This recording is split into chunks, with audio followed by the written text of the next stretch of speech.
자, 안녕하세요. 재미있는 사례 민법 용어 해설입니다.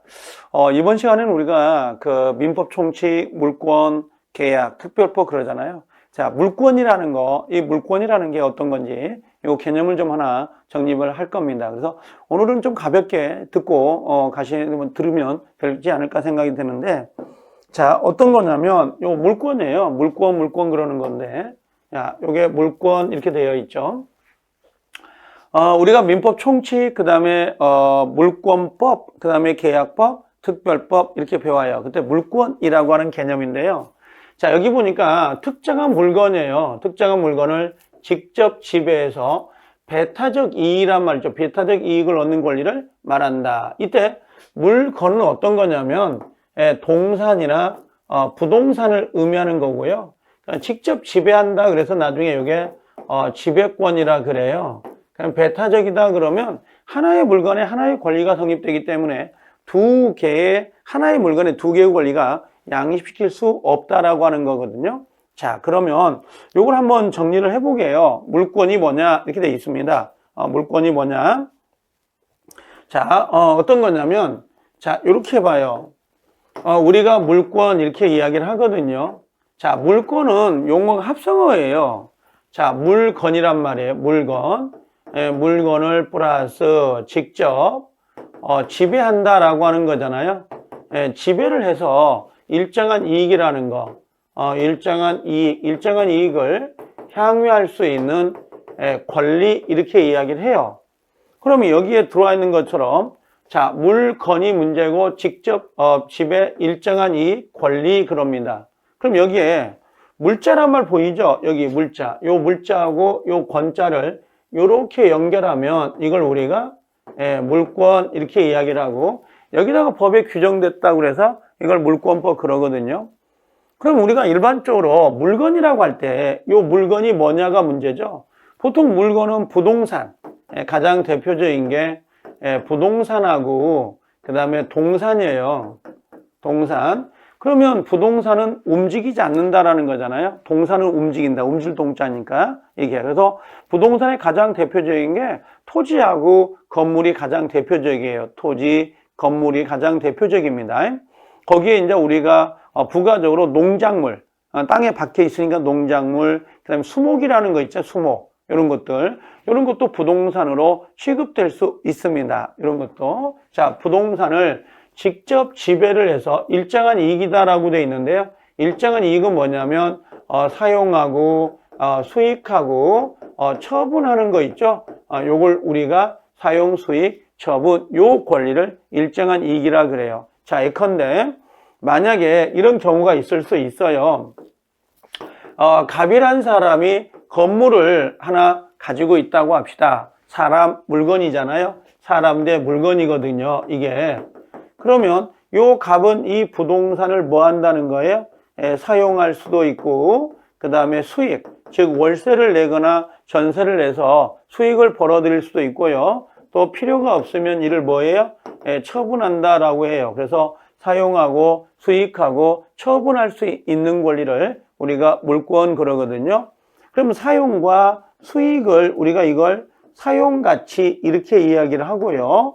그 다음에 요 처분을 교환가치 이렇게 이야기를 해요. 그래서 나중에 사용가치와 교환가치를 모두 가지고 있는 걸 우리가 소유권 이렇게 이야기를 하는데 자, 일단은 갑은 누구에게 이 집을, 물건을 사용하고 수익하고 처분할 수 있는 권리, 이게 물권이고 이 물건을 사용, 수익할 수 있는 권리가 총 몇 가지가 있냐면 8가지가 법으로 정해져 있어요. 이게 물권, 법으로 정해져 있다. 그래서 물권, 법정주의 그러는데요.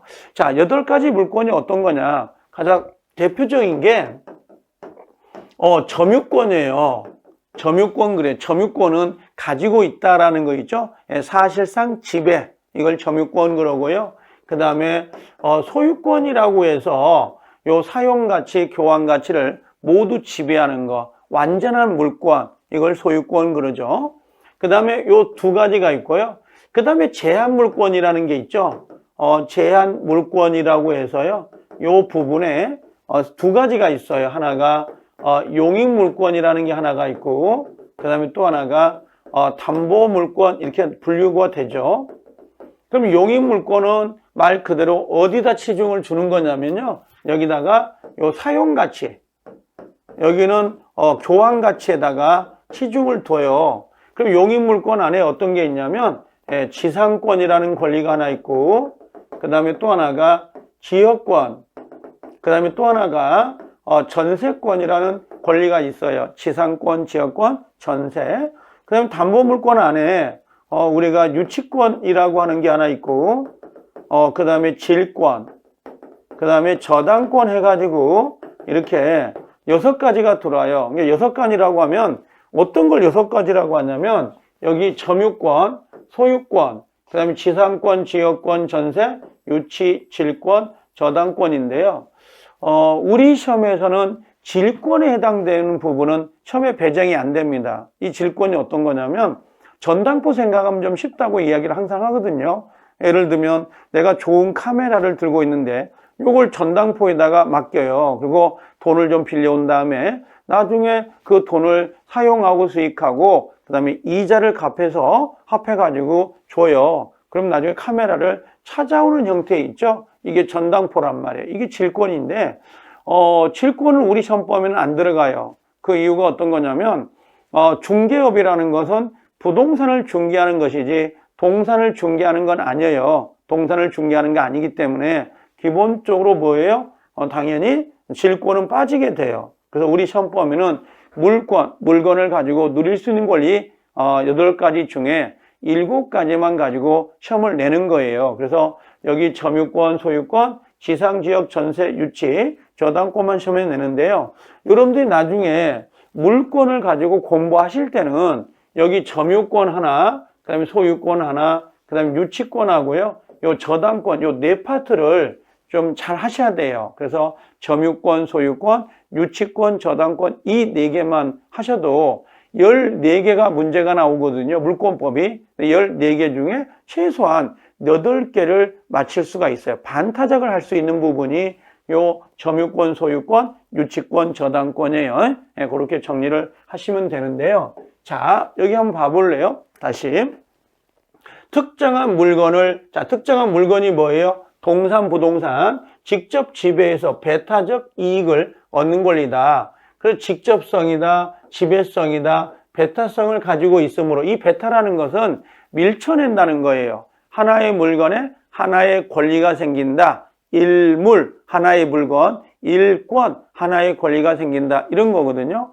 이미 만약에 그 집에 전세권이 설정되어 있는데 그 집에다가 다시 다른 사람 명의로 전세권을 설정해 버리면 전세권이 2개가 되잖아요. 2개가. 그래서 하나가 설정되면 다른 전세권이 성립이 안 돼요. 일물, 하나의 물건에 하나의 권리가 성립된다. 그럼 다른 권리는 어떻게? 배타적으로 밀쳐낸다, 이런 개념이에요. 그래서 전체적으로 본다면 물권은 배타성이 강하지만 또 양립되는 경우도 있습니다. 내가 만약에 이렇게 소유권을 가지고 있으면 물건을 점유하고 있을 수 있잖아요. 그래서 점유권과 소유권은 병존할 수 있고요. 또는 전세권자가 그 집에서 살고 있다 그러면 점유권도 가지고 있는 거잖아요. 그럼 전세권과 점유권은 병존할 수 있어요. 그래서 전체적으로 물권은 배타성은 있어요. 배타성, 밀쳐내는 것이 있지만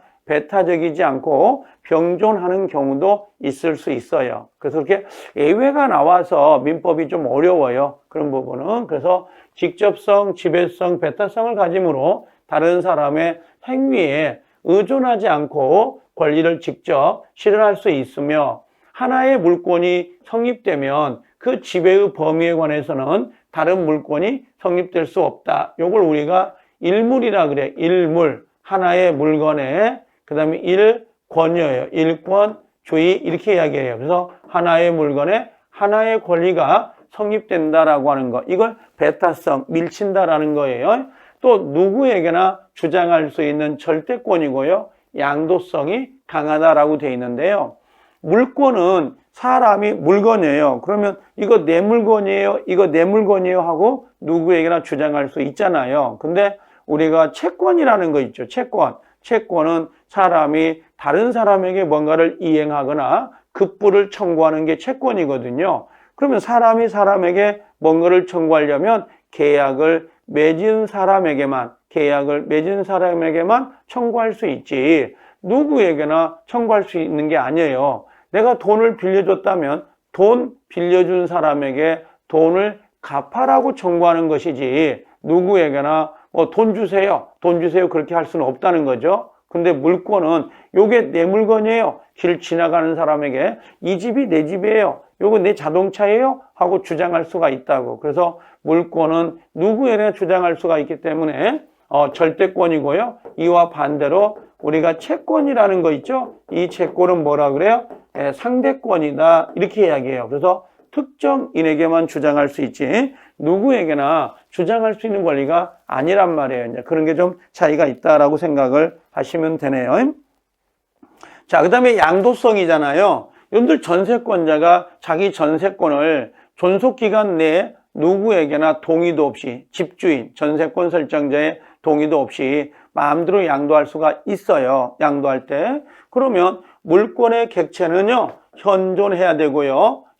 지금 현재 존재해야 되고, 특정되고, 독립된 물건이어야 된다는 거. 그때 현존인데, 조심할 것은, 장래 물건입니다. 장래 물건에 대해서는 물권을 성립되지 않아요. 그러니까 우리가 앞으로 아파트를 지을 건데요. 앞으로 건물이 신축될 건데 나오고 전세권 계약을 맺자. 계약은 맺을 수 있지만 전세권 자체가 성립되진 않아요. 등기를 해야 되는데 현존하지 않는 물건에다가 전세권을 등기할 수는 없거든요. 그래서 물권은 반드시 현존하여야 되고, 그다음에 특정, 예를 들면 101동 몇 호, 105동 몇 호 하고 특정이 되어 있어야 되고, 독립된 물건이어야 돼요.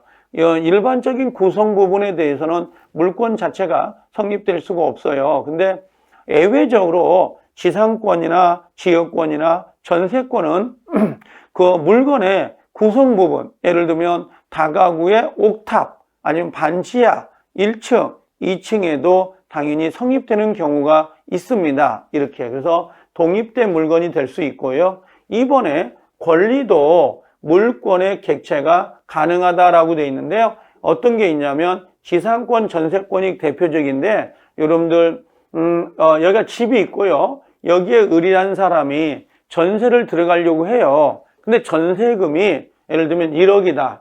근데 얘가 돈이 없어요. 그럼 어디에 가서요? 자, A라는 은행에 가서 여기 전세권 있죠? 이 전세권에다가 저당을 잡아요. 이렇게 저당을 잡아놓고 설정할 수가 있어요. 이걸 우리가 전세금 대출이라는 걸 들어본 적이 있죠? 전세금 대출. 그래서 이 지상권이나 전세권을 담보로 잡고 저당을 설정해서 대출을 받는 경우도 있습니다. 그래서 물권의 객체는 원래 물건이지만 예외적으로 지상권 저당에다가 저당을 잡을 수가 있기 때문에, 전세권에다가 전세에다가 저당을 잡아서 대출을 받을 수 있기 때문에 물권의 객체는 권리도 될 수 있다는 거, 그렇게 정리하시면 될 것 같아요. 그래서 물권이라는 것은 특정한 물건을 직접 지배해서 배타적으로 일정한 이익, 그 일정한 이익이 뭐예요? 사용, 수익, 처분할 수 있는 권리를 말한다. 이때 물권은 총 8가지가 있다 그랬어요. 점유권, 그 다음에 소유권, 지상권, 지역권, 전세권, 유치권, 질권, 저당권, 이렇게 정리를 하시면 될 것 같아요. 아셨죠? 그 다음에 직접성, 그 다음에 지배성, 배타적인 권리를 갖고 있고요. 또 이 물권은 누구에게나 주장할 수 있잖아요. 절대권, 또 뭡니까? 양도성이 있다는 거 정리하면 될 거고요. 물권의 객체는 현존, 특정, 독립된 물건이어야 되고요. 권리도 물권의 객체가 가능하다라고 되어 있어요. 그래서 지상권이나 전세권에다가 저당을 잡고 대출을 받을 수 있다는 거, 그렇게 정리를 하시면 될 것 같아요.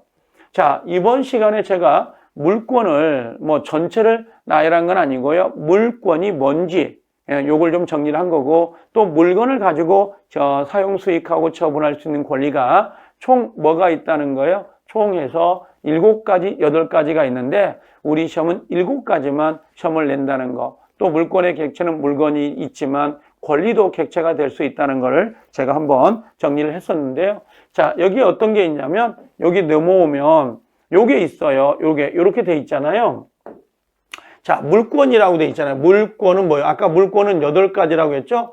법으로 정해져 있다. 이걸 물권, 법정주의 이렇게 불러요. 그래서 물권은 법률, 관습법에 의하는 외에는 임으로 마음대로 창설하지 못해요. 함부로 만들어낼 수가 없어요. 이걸 우리가 물권입니다. 물권, 한정주의, 물권, 법정주의 이렇게 들어가 있다는 거. 물권은 법으로 정해져 있는데 현재 법으로 정해진 게 8가지가 정해져 있어요. 8가지 아까 점유 소유부터 해가지고 유치 저당권까지 그걸 의미합니다.